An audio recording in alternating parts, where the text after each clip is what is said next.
Had it not been for social media pressure, when the video eventually emerged and it went viral, and the mother had also been making sure that she kept the issue alive with a lot of social media interaction as well. So that's how that cover up ended. And the McMichaels were arrested, and the person that videoed the incident were arrested, and now they're facing charges as well.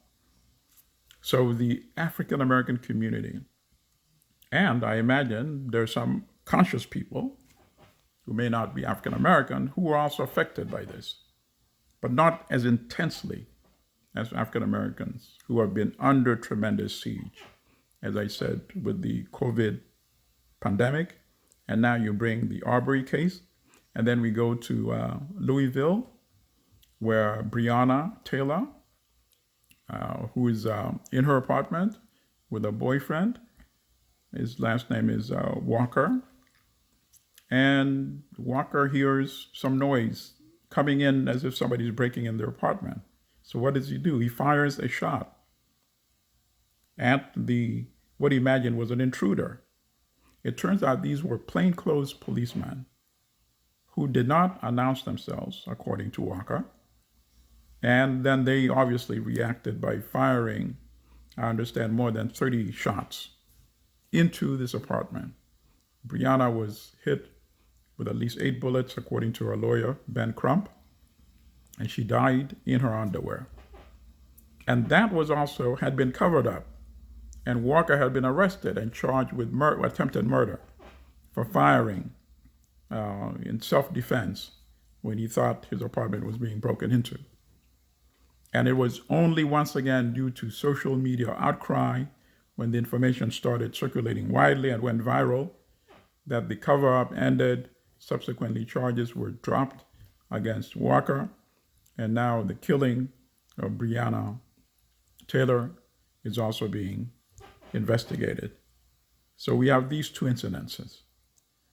And then we have a third, when a white woman, Amy Cooper, when told by an African American man to leash her dog, as is required, while in Central Park, just flips out and decided to show the power of whiteness, what she believes to be the power of whiteness and white supremacy, by actually telling him before she does it that I'm going to call 911 and tell the police that my life is being threatened by an African American man.